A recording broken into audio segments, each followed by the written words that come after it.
I'm just trying to get on YouTube and share the link on Canvas just in case if internet, gets bad by any chance, then we have a backup. I'm just trying to get on. Oh, okay. I just got the YouTube on and I just shared the link on Canvas and then I'll be with you guys shortly.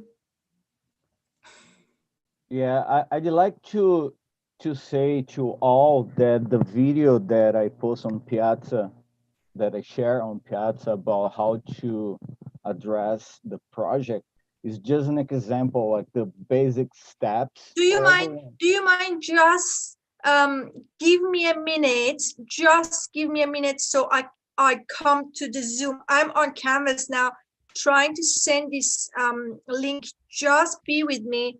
Okay. So YouTube link, basically revision class for everyone who is basically not joining at this minute, and also for future reference. So I just got that link. Let me just quickly, okay, that's there. And all right, let me come back to Zoom. And okay, so guys, feel free to give videos if you like. And yes, so who was talking to me? And hi, John. So who was talking to me, guys?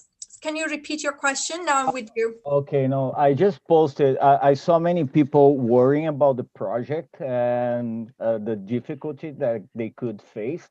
So I just posted a video, shared a video on Piazza, just showing the basic steps for everyone to address the project. You know, like when they are trying to find a relationship, if it is any relationship between the variables they were trying to analyze. But like doesn't mean that you should follow exactly that is just the basic steps. After that, it's up to you, proceed as you want, making histograms or any kind of plot that can show your works, just that. Sure. And do you mind to introduce yourself? Oh, okay. I'm Carlos. I'm a data science major. Sure. Well, thanks for that. We can actually discuss that a little bit further. So I make sure where it's posted and yeah, if anyone has any further question. But let me start the session. And so hi, everyone. Thanks for coming to the revision class. This is our first revision class. Hope you all are settled with the basically materials and you have gone basically to complete your project one on time. A deadline is coming soon.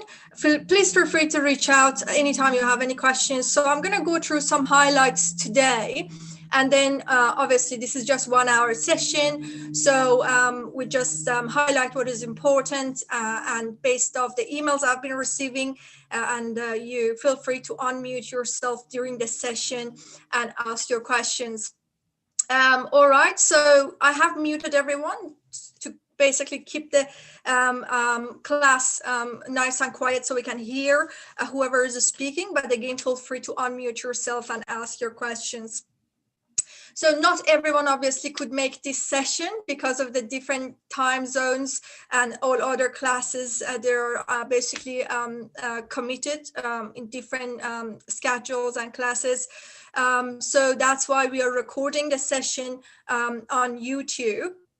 And then I will be sharing the link. I have shared it already, but I will be sharing it again under lecture materials as basically sources that you can refer to. And also the slides I'm going through now, I will be sharing them also on Canvas. All right, let's see what we have to highlight. So just a very basically brief picture of the whole course again. So we always have these questions about the population that we want to answer. And obviously we don't have observations from population. So we have been learning to sample from population or make multiple samples from population. The lessons we learned about distribution of samples. And then we collect observations from population, we work on it, we do some statistical analysis, we get some interesting output to be able to say something about the population. So this is the whole picture of the basically course that we have been going through step by step. And what I want to highlight today, obviously, it's mainly based off the emails I've been receiving from students. So I feel like I have to share some of the highlights so everyone is going to be on the same page, and it's going to be fair if I have said something to some students who emailed me. And so everyone else is going to hear those comments I made. So again, as I'm going through all these basically pages today, feel free to unmute yourself and interrupt and ask your questions. That's why we are here. That's why this is a live session. So don't feel like because I'm talking, so you don't have to jump in and ask questions, all right? So what to practice? I'm gonna just highlight all the important things we are basically doing in this course. And then sample exam questions. Yeah, so some of you were asking me to share some sample exam questions. They're on Canvas now under modules. I will show you and I will show you how it works. And I will share more questions later in the semester as well to cover other topics that are left in the course to be discussed. Project 1 highlights. So that's what you're interested in, I'm sure, because deadline is coming soon. And then RStudio, I want to tell you what is important basically to focus on. Should you be worried a lot about RStudio or how it works, just to make sure everyone is on the same page. And textbooks. Obviously, there are some questions about textbooks. I'm going to give you some links for students who are interested to read more than what is available on Canvas. And then discussion section and office hours. I want you to use them and ask your questions during these hours, and some normal Curve or studio practices. So this is what we want to go through today. And again, just please feel free to jump in and ask your questions as I'm talking. So I keep talking until you interrupt me. Okay, so so look, it's just the whole picture of the course. Lectures and our studio practices we do every week. Exercise questions on the lecture materials are a good source for you to practice.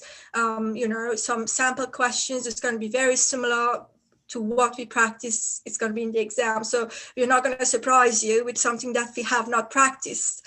We don't do that, okay? So weekly quizzes, that's something to focus on. And obviously project 1, you have been doing it gradually and you have to complete it soon. So project 1 is basically you have to replicate what we have done in the lectures. I'm going to highlight a few things based off emails I've received in the next slide. So sample exam questions, they are on modules I just said. I will have a quick look at them with you. Project 2 details are going to be shared in 1 week, so wait for it. And more sample exam questions I said I will be sharing later in the semester. Final exam, you will be having at least 1 question that you have to use RStudio. It's not going to be anything like outside what we have practiced. So again, you will never be surprised. Whatever question is in the exam, it's what we have practiced. So if you focus on what we are practicing and learning, then you'll be fine. We do not expect you to know topics that we don't discuss in the course. So stick to what we discuss in the course. All right, so sample exam questions. Let's have a very quick look and make sure, because I was getting emails, so I want to make sure I have a lot of files open. Excuse me. Oops. So sample exam questions, they are just under modules. So you have this basically free response questions. It's just a PDF file. On this PDF file, there's like 2 figures on top.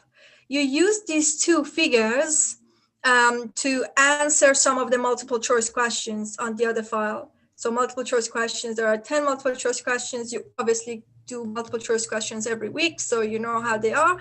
And these are some examples, more examples with solutions, and the solution file is here. Solution file is for both free response questions and multiple choice questions. Just open them, but don't open the solution files until after you have reviewed all the materials and you have given yourself time to actually do the questions before seeing the solutions. So I recommend that. And there are the topics we have covered so far. And again, I will be sharing more later in the semester. So this is the data file COVID. So obviously hot topic of in the world. So this is about COVID-19 data, and that's some samples there. So you can work on, you get some interesting results. You have a question that you have to use RStudio to work with this data file. Okay. So going back to my HTML file, that was the examples, and you will receive more in the same spot later in the semester. Project one highlights, guys. Guys, feel free to unmute yourself whenever you want to say anything. I like to hear what you say, and I see some of you are giving me videos, so it's nice to see you guys because we are all working from home. So why not? We are spending this time being here. And we can see each other's faces. Hi Will, I see Will has video, and yeah, feel free to unmute yourself, just say whatever you want to say. Again, that's why we are here. All right, so project one, guys. I've received a lot of emails asking questions as it's getting close to the deadline, so everyone wants to complete their work. So guys, you have to choose only two variables, one y dependent variable and one x independent variable. So think about what you're interested in, effects of x on y. So two interesting variables, and you have all the data files to choose your variables from, and description of variables obviously are available as well. Everyone knows now. So choose your variables, but don't choose more than two variables. I got an email that they had selected two x's and one y. So that's multiple linear regression model, which we have not discussed in the course.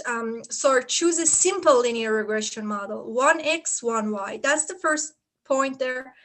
And then what else am I saying?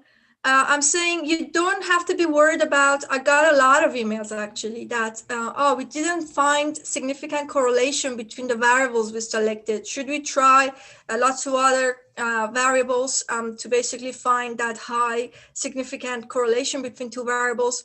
So I'm saying don't worry about what you have found. Worry about the steps you have taken and the model you have made and the idea. So just follow the steps and report whatever the result is. So still interesting to me to read that you have found like low correlation between two variables, for instance. That's interesting. That's what you had an idea, you made a model, you found something, now you report some interesting results. So either it's high correlation between two variables or low. So we'll be able to watch this back later. Yes, Angela, yes. You will get a video shared to everyone on Canvas. Just wondering, see, I can't stay the whole time. Yes, no worries at all. So that's why we have the YouTube link going, and you will get actually I could maybe also record this here halfway through, but I don't know whether it's gonna interrupt the YouTube, probably not. So I'll also record on this computer as well, just to have backup plans. All right. Professor, can I ask a question real quick? Yes. So you said don't worry too much about the correlation. I was having that problem myself, but I was curious because I was kind of going down the route of trying to I don't know if control for certain variables is the right thing, but I'm looking at wages, and I was looking at the impact of education on wage with for with tenure and without tenure, male versus female, things like that.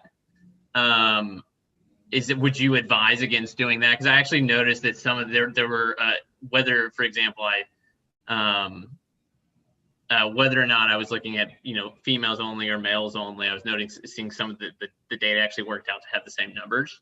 So did you have like two independent variables in your model? Like, No, I didn't. I did not have two independent variables, but I was, like I said, I was looking at maybe, eliminating outliers and only looking at like, the, middle 50%, like just different things like that to kind of see what it looked like. so yeah, so look, you sound like you have been doing the right thing. So you have selected two variables, education and wage, and you have looked at your observations, and you have basically made your regression model, a linear regression model, and to estimate effects of like education and wage. So, and you can obviously look at only part of the data that are available, on Canvas. So you don't have to necessarily look into all observations. And also in data cleaning, data screening, you might have ended up considering exclude some of the outliers, or again, just narrow down and drop some observations to basically have a more clear idea of connection between two variables, rather than being influenced by outliers or other matters in the data file. So, I mean, you have done the right thing. Okay. But yeah, Perfect. yeah. But any further, more specific questions, you always feel free to come to the office hours and, make sure that you have basically received answer to your specific questions. So yeah, we have office hours after this session as well. Can I actually ask you one follow-on related to outliers? I was trying to kind of figure out when it's appropriate to remove outliers when you're doing your analysis. And it sounds like, just from reading, doing a little Googling and that kind of thing, that you want to refrain from eliminating them as much as possible, particularly if they're only outliers because they just are outliers versus there being potentially some discrepancy in the data or something like that. And I was just curious if you have a rule of thumb for that kind of thing, kind of how you think about it. Sure. So actually, as you said, outliers, so it's already actually on this slide. So it was a good point you mentioned it. So it's one point that I wanted to highlight about outliers. First of all, two things here. They were asking like, how to basically see the outliers based on what we have practiced. So we didn't go further than looking at the scatter plots. And also I was suggesting sometimes in the statistics we do get the Z-scores. Z-scores was one of the early lessons we got in this course. So you can just set your all observations and get the mean out, divide by standard deviation to have the Z-scores, like standard normal distribution properties. And if any of the Z-scores are, for instance, more than 2, based of having normal distribution, we consider them as outliers. You have to look at a histogram of the residuals of your estimated regression model, first of all, and comment on the distribution. And then you can also look at the scatter plots and get the Z-scores and comment on if any outliers. So, and again, just replicating what we have done in the lecture materials, it should be basically sufficient to answer the questions. Yes, I'm not sure for example, if we use the GPA.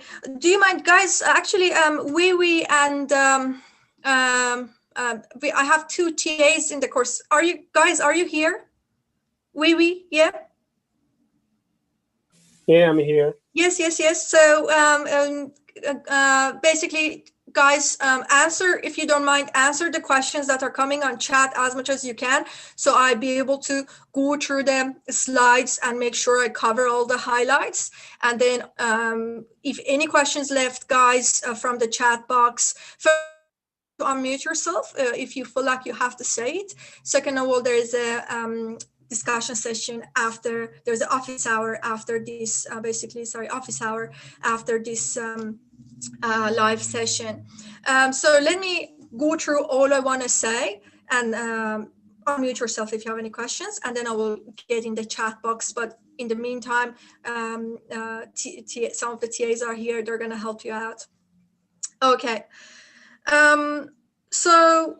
And about distribution, I got a lot of email about distributions, guys. So the comments, the answer, I basically emailed to some of you who emailed me to share, so that make sure that it's fair and everyone knows the same thing. So after you estimate your regression model, obviously we have learned like you save residuals of your model, and then you can basically provide histogram of your residuals as well as histogram of your variables, and comment on what sort of distribution, for instance, you're observing based off some visualizations that you can provide.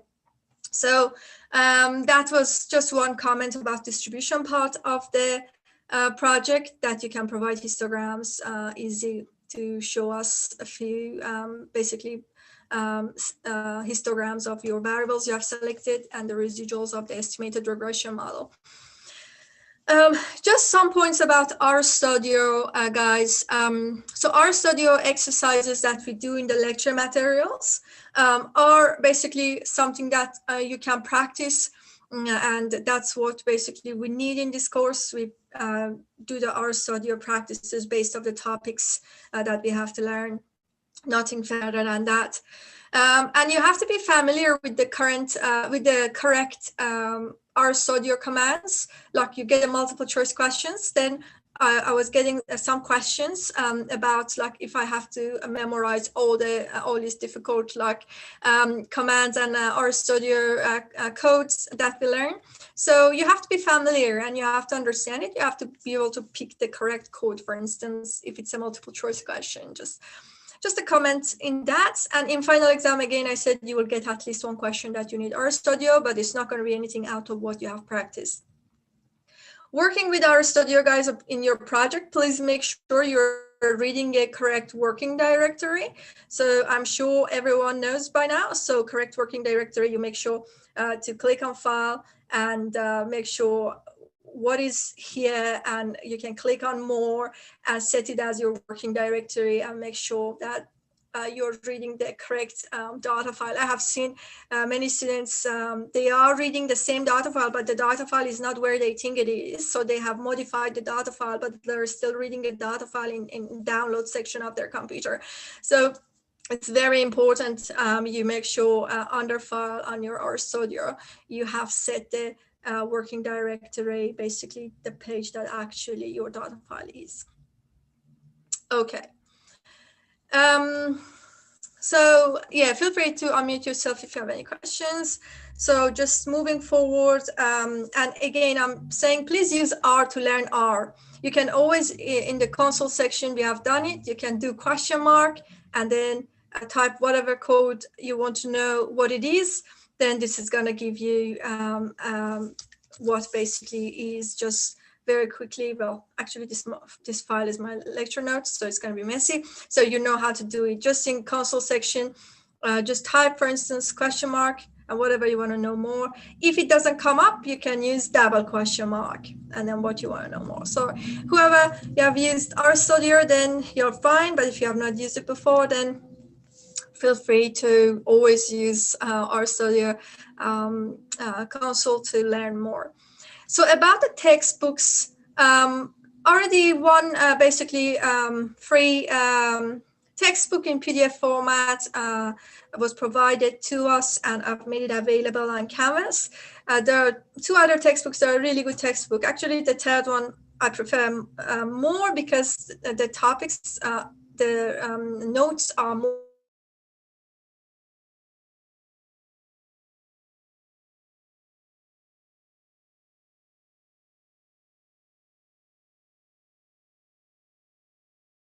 clear, I would say, and easier to statistics, basically topics that we are discussing in this course in Math 1H3. And this is a link for it. Obviously, it's not free, but it's not that expensive either. So if you're very interested to read more, I have heard some of you are. So these are some alternative textbooks. And this is the Pearson one, Stats, Data, and Models.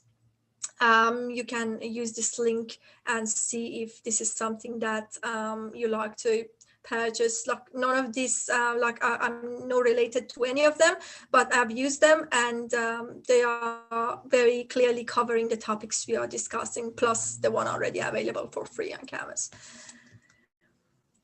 Discussion section and office hours, please use them, ask your questions there. That's why we are having these hours for you. And feel free to come to office hours to ask your questions, okay? If you have sent an email and it's more than 24 hours, you didn't get response, it's just very easy to get emails piled up. Very easy. So feel free to forward it if you feel like it's been a while now and you have not received any answer to that. But I'm making sure to monitor every day, every minute. So any question, guys, so far? Anything? Feel free to unmute yourself, ask your questions. And again, for specific questions that you have about the project or anything else, you always can come to office hours as well if you feel like they're very detailed and we need more time for it. Okay. Hi, Professor. Yes, hello. Do we have a midterm? So basically for this course, as you can see, like in syllabus, we have 2 projects and weekly quizzes, and we have a final exam. So basically project 1 and project 2 are covering the basically midterms in the course. So our final will be like the example you upload in Canvas, like the format will be the similar. Can you say your question again? So the final exam will be like the example exam that you uploaded on Canvas. So that's just a guide of like questions, are going to be basically similar to the topics are going to be what we have discussed. Those are just some sample questions, just for you to practice after you review, because they were saying, we want to review now the materials, and can you give us some set of questions after we finish reviewing? So we do the questions to test our knowledge. So I shared some sample exam questions basically to give you some idea, but it's not going to be like obviously like exactly the same questions, but same structure, and so that that you will be familiar with what exam is going to be look like if you do those sample questions. Yes. Thank you so much. I got it. Thank you. All right. Thanks, guys. Thanks for a great teamwork. Thanks for being here and following through. Okay, so just guys, some topics I wanted to highlight about normal curve. Obviously, it's one of the most important topics, very useful in our future analysis as well. So using RStudio, I have already uploaded some of the RStudio codes for normal probabilities, etc. So we just go through some of the highlights of this topic in this session. I just checked the time. So we may actually, perfect. So we start at 12:30 and it's gonna go until 1:30, so that's great. Okay. So, and then we have time for questions. Looks like we'll have time for questions. So just now, anyone else, guys, do you want to unmute yourself and ask any questions before we cover some topics, highlights of the topic?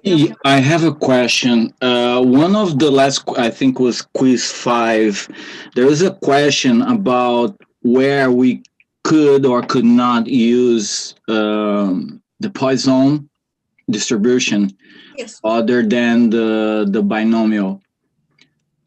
And I don't remember in the lecture. I remember one lecture you saying that we could use and we should use Poisson instead of normal when P it's really small, when it's kind of a rare event that happens. Yes. Yeah, but nothing related with Poisson and binomial. So I find out by myself how to do that. So there is a way just to share just this screen that I made a comment on that. You share your screen. Okay, let me give you access if I can. Share screen, yes. Go for it. I have to stop sharing. Okay. Yes. Okay. Is here. It's the only one that I found that we can interchange. In this case, use Poisson instead of normal mode model. But like this should be not binomial, because actually we could use a binomial if if you have a large number, a large n, and with a small p. So I just made this comment because I was confused. Sure, I see what you said. So approximately, like when we have like other slides for instance binomial, that if in p in q was bigger equal 10, and obviously enough observations, like in at least 30 observations, binomial and normal were giving approximately same value for probability of a random variable that we were interested in.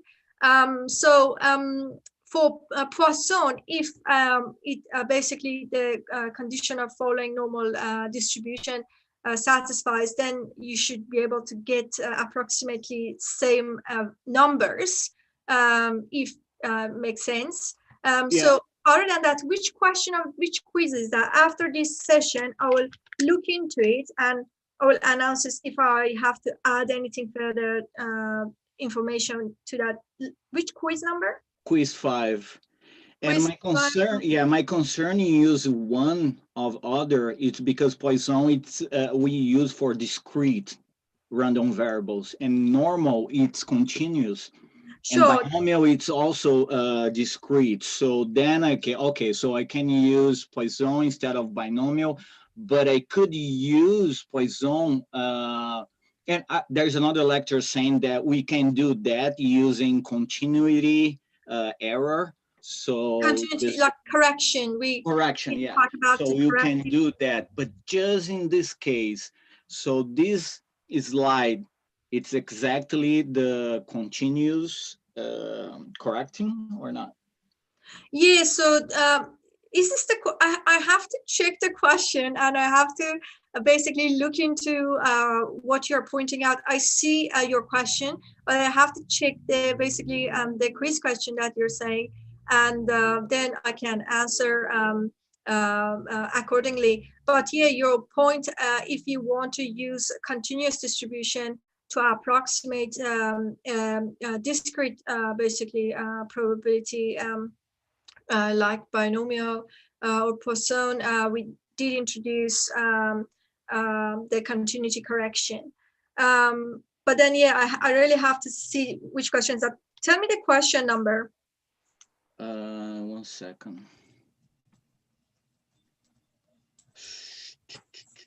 I'm on the page already. Sure. It's question 5. Sure. All right. I will, and if you don't mind, just send me a quick email as well. So after this, I will check in that, and I will announce any further information. Okay. So, but there is no problem in use a discrete a distribution that was made for discrete, for continuous, and vice versa. So if we use the continuity correction, I'm going to check to see if actually I explained about Poisson as well. I remember I did like in one slide, so yeah, I have to check if we had enough complete information about that on the lecture materials, and if the question needed more information, and then I will confirm that. But yeah, obviously, as I said, like we did do some examples where we use continuous normal distribution to approximate discrete probability of discrete random variables. Okay. Right? All right. Thank you. Yeah, thank you. Thanks for that. Thanks for sharing that. That was a good point. I will look into this and I will add. But if you don't mind, send me a quick email so that I will check it carefully. Okay. Thank you. Okay. Thank you. Thank you, guys. That was a really good question. Okay. So, guys, about the normal curve and some highlights of basically that I want to go through. So obviously, like very quickly, origins of normal curve was discovered around 1720 by Abraham de Moivre. I have just added these notes for people who are interested in where it comes from and what we practiced in our materials before. So we practiced general normal curve, and also we practiced the standard normal curve. So we highlighted that if we are working on a standard normal curve, so the mean, it's going to be 0, and we're going to find the Z critical values on the horizontal line. If it's a general normal curve, the middle number is going to be mean, and basically the numbers on the horizontal line are going to be those lower and upper confidence levels that we were practicing, for instance. So, but to continue with that, so we introduced the normal curve formula, and we talked about area under both general normal curve and a standard normal curve. So for finding these areas, we introduced different methods. So you can either use the formula and do the integrals, which we don't really do that anymore, but we practice it to know how to do integrals. We also learned how to use tables. So Z tables, we said the column, the vertical column is the basically Z value, and the horizontal column is the second decimal place for Z. And all the values on the table are probabilities. You can find a Z probability of Z less than a value. Usually tables, Excel and software, they do the area to the left hand side of the Z value. So these values are reporting probability of Z less than equal a number. So whatever that number is we're looking for. So if probability of Z less than equal 0.8, so then 0.8 is here and second decimal place is 0, then the value is 0.7881, which is this area. So we're using table to answer this question. That's one of the methods to use table. And the most interesting and easy way to answer those questions is RStudio, R codes we have practiced. So probability normal P norm code in R that would give you basically the area, the lower tail area. Lower tail is the area to the left-hand side of your Z value.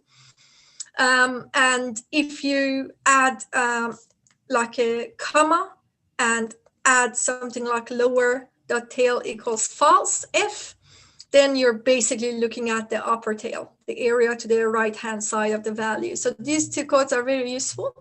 And this is a sort of, for instance, practices that these are the R exercises that you need to know how it's done. So to find probability of your standard normal distribution random variable. So these two codes we practiced before, and for instance, if you use P norm 0.8, same way, same number that we found on the table earlier, you can find on R. If you use the R code P norm 0.8, you will get same number. So these alternative ways are always useful. You can compare them and basically make sure that what you achieved was correct. And again, if you want to find the upper tail, so you can use the code with having the lower dot tail equals F, so that it's not going to look at the lower tail, it's going to look at the upper tail. The area to the right-hand side of 0.8. And moving forward, if it's an interval like between two values, then you know what to do. This is going to be probability of Z less than 0.8, so the whole area, minus probability of Z less than 0.3, the white area to the left of 0.3. What is left is the red area, and this is the basically our code P norm 0.8 minus P norm 0.3. In R, you can type it and run it. and gives you the numbers. So you can use R, and also we have practiced this on lecture materials on Excel as well, all the Excel functions and also tables. So 3 different ways: R, table, Excel. You always have options, and you can answer questions for probabilities, having standard normal distribution. So what if you don't standardize your random variable X? X has normal distribution and it's 171. Then you have to consider code by putting down the mean and the standard deviation basically in the code. So P norm, X, mu, sigma. You just put them in and then run it. That's the probability to the left-hand side of 171, which is your X here. So these are the codes and some special properties of normal. So special properties of normal, one of them is the normal curves satisfy 68%, 95%, 99.7% rule.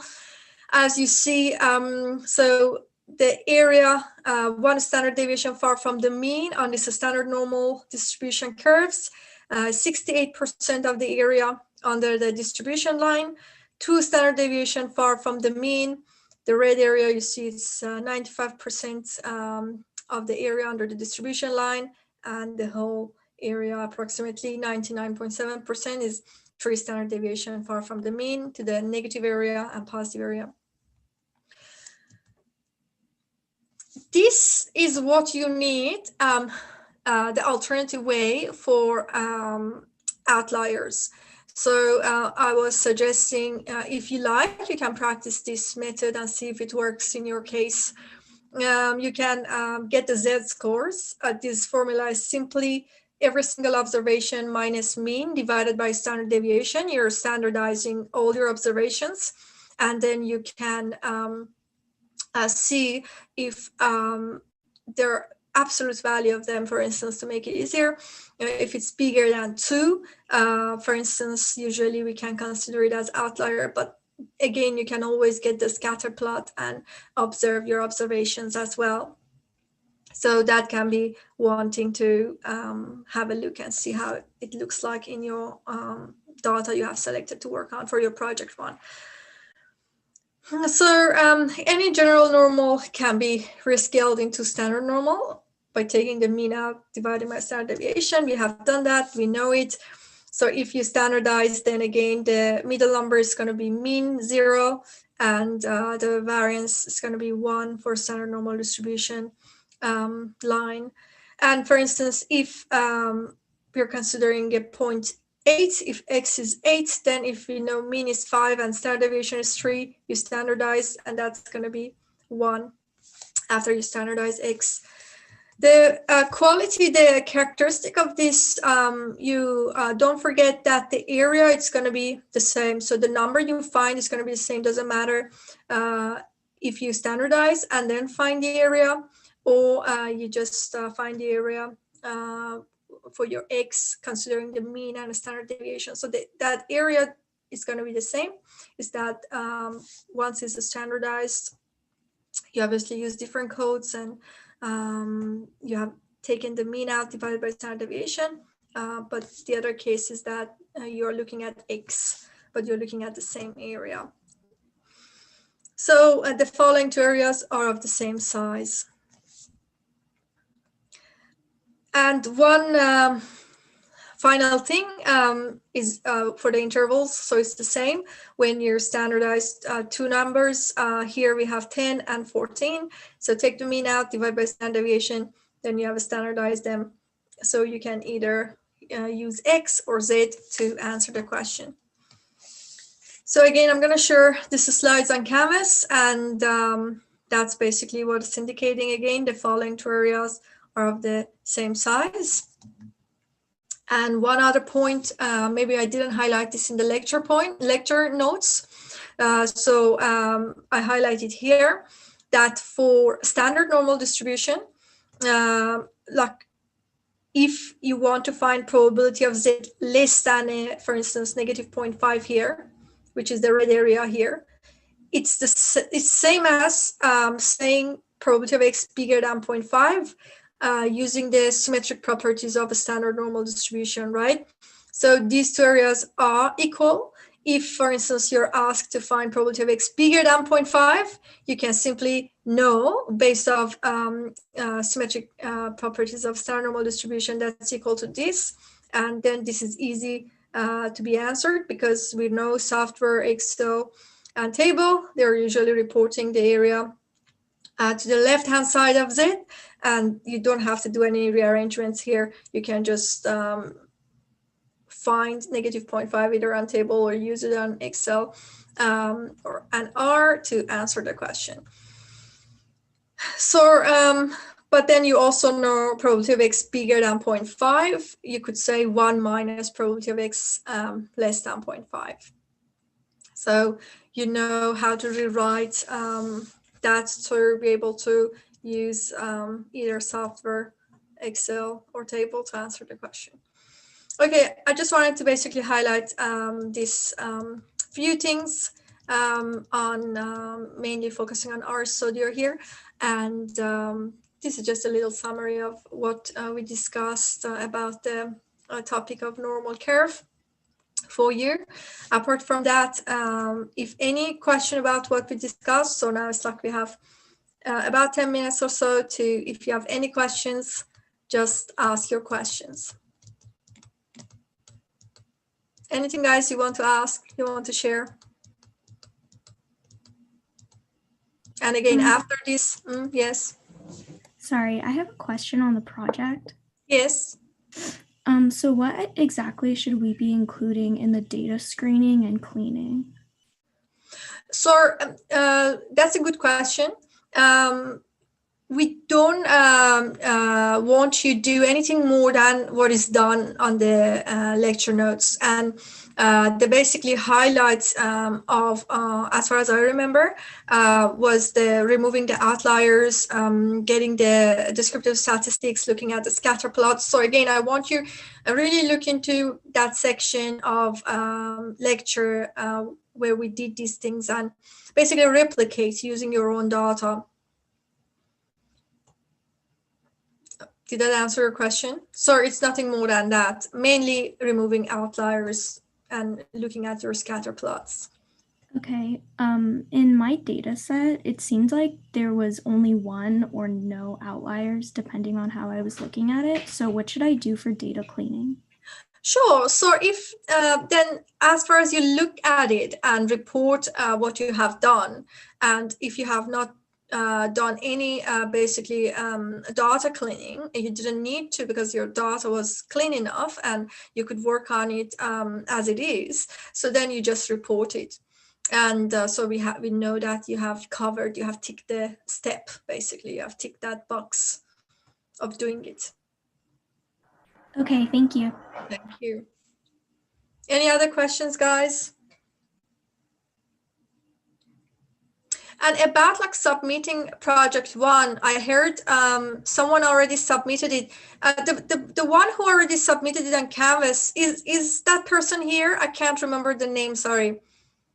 Did anyone submit it already on Canvas, their project here, guys?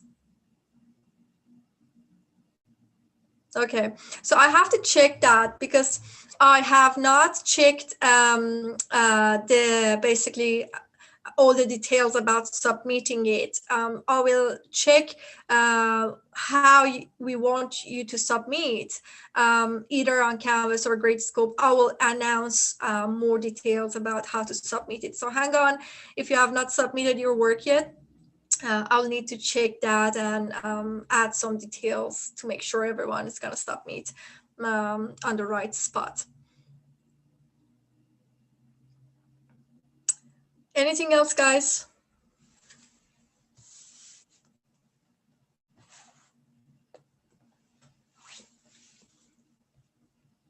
And now I'm just looking at the chat box. Sometimes just so hard to bring the chat box on. Now it's like I have those moments that it's kind of hidden. I'm gonna stop sharing to see the chat box.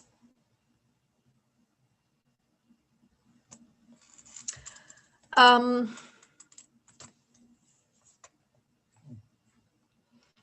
I'm reading the last message. How we were able to get the extra 5 points for a project? Oh, good question. Danya, good question. So about the bonus basically points was mainly for when you test the when you create your regression model and you have to test the classic linear regression model assumptions to make sure that your model is correct and the findings, for instance, you have found education has these effects on wage. You have to basically know, you have to comment on whether this is accurate to be reported. So you have to check for classic linear regression model assumptions. So any of those assumptions like heteroscedasticity, for instance, that everyone was interested in. So if it's violated, then you, if you basically provide solution and then apply it on your observations, and then provide another set of scatter plot after solving it, for instance, and show that it is resolved. So at this level, we were like, so this is considered as something that you have done extra.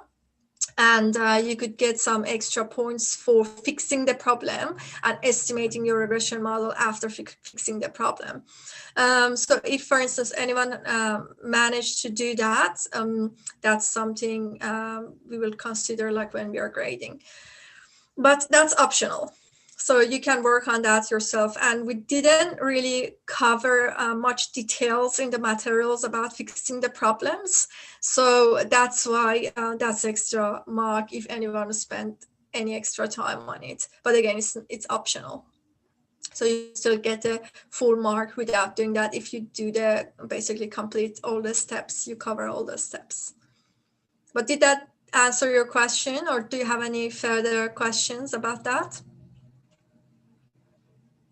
Doesn't matter where we put the summary. Well, summary, if you're talking about the last part of the project, then it's just an abstract of to finalize what you did and what you found. So it should be short, it should be simple and clear. So you can cover one sentence from all the steps you covered as a summary at the very end. Can we go to the TA office and ask for opinions on our project? I'd like to check if I'm doing it.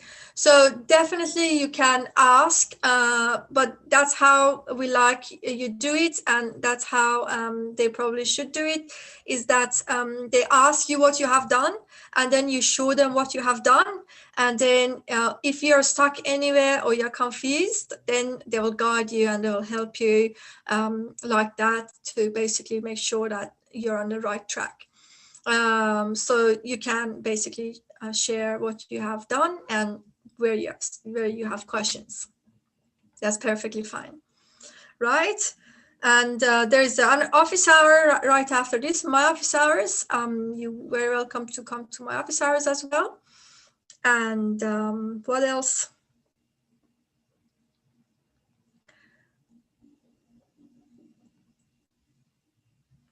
So any questions? You want to unmute yourself? It's easier for me if you ask your question than me reading notes because now we are not presenting anything. So feel free to unmute yourself, guys. Why not? Just unmute yourself and ask your questions. Don't be shy.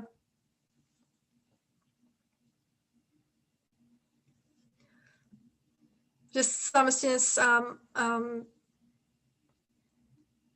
if you like to unmute yourself, ask your questions, please do so, guys. But anything, yep. Yeah, I'm not sure if you're going to want to answer this question or not, but I'm curious.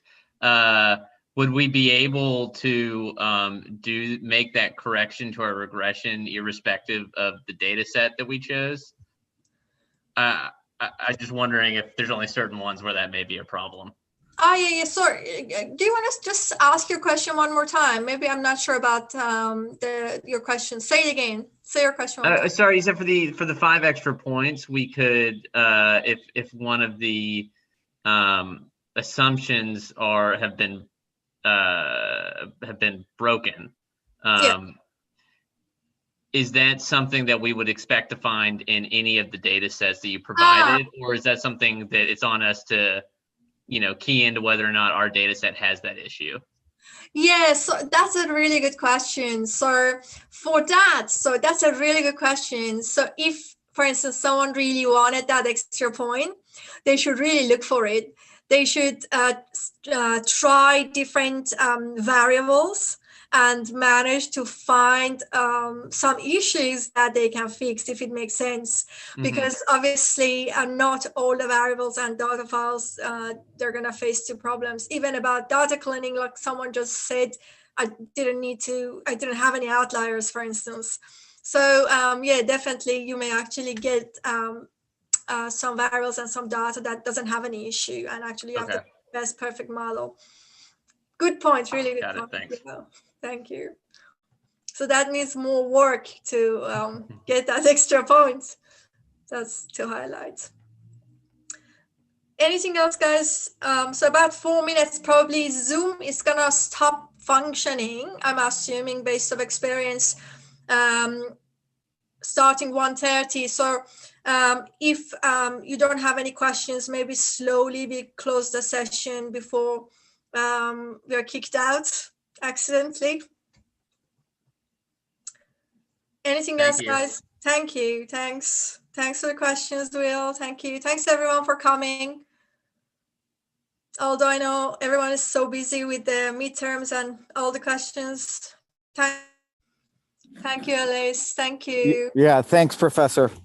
Thanks, Carlos. Thank you. Email me if any questions. I've not heard from you for a while now. I'll be bothering you a lot. I was getting worried. Email me if any questions.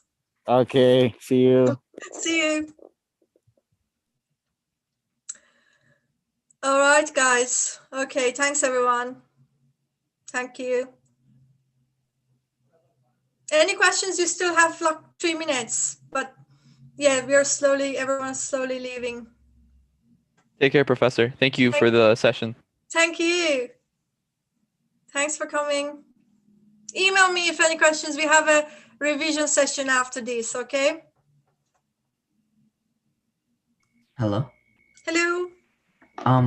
You have office hours after this, right? Yes, after this. Oh, sorry, yeah, office hours. I keep saying consultation session, maybe. Yeah, oh, okay. Hours. Yeah. Okay. I'll be visiting.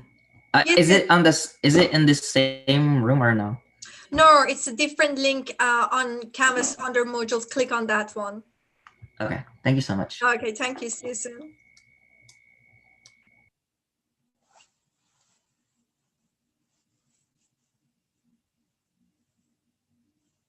All right. So I'm gonna basically close the session. So the video is gonna start recording, I would say, like it starts uploading and saving. Wait, thank you.